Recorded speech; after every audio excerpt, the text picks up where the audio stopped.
Now is Democratic Senator Michael Bennet from Colorado, who sits on the Health, Education, Labor, and Pensions Committee.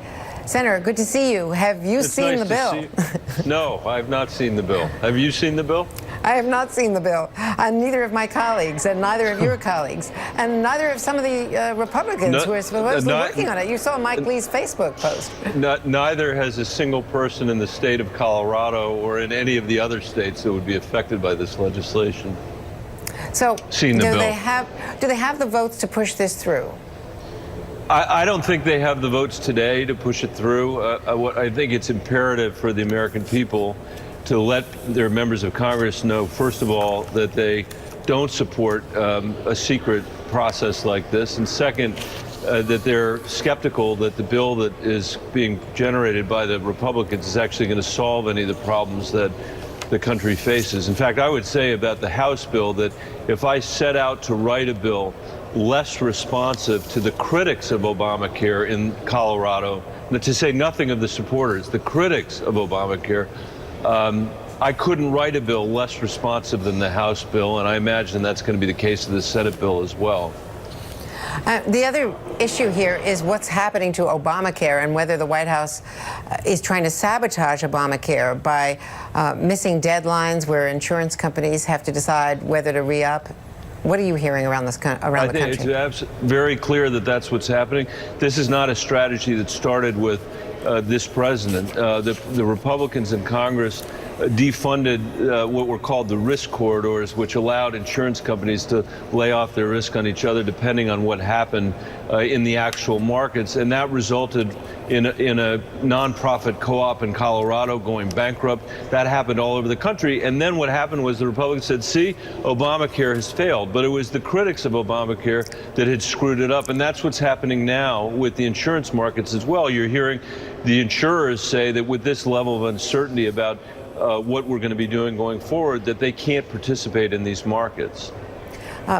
What are you hearing from within the party about, I know it's on the House side, not the Senate side, but the forebodings now that 4 for 4, the Republicans have won these special elections, and the expense of what the Democrats spent, what both parties spent, but in particular what the Democrats spent with nothing to show for it in Georgia is pretty astounding. Yeah.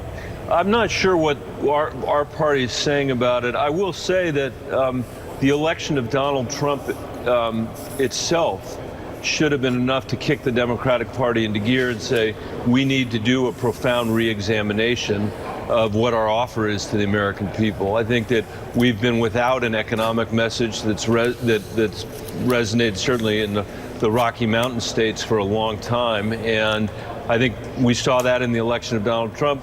Maybe we've seen that in these off-year elections. I think it's harder to make, I mean, I think you could make too much out of the off-year elections. But I do think that we shouldn't be going through the ritualistic motions that I feel we're going through in the wake of Donald Trump being elected president. So who's going to shake this up? If it's not going to come from the DNC, where is it going to come? Well, I think it's going to come from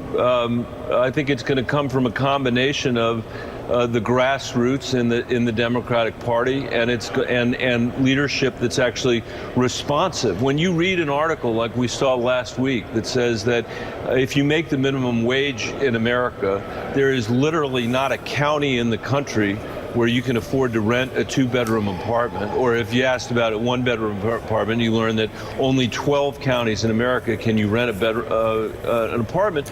We have a serious problem as a country in terms of whether the economy is working for everybody, and I think that we need to focus on that. And for too long, Washington's been distracted by a set of priorities that are not consistent with the American people's priorities. I would never have imagined, nor would I ever have suggested, and certainly never have endorsed, Donald Trump as the remedy for that, or the election of Donald Trump as the remedy for that.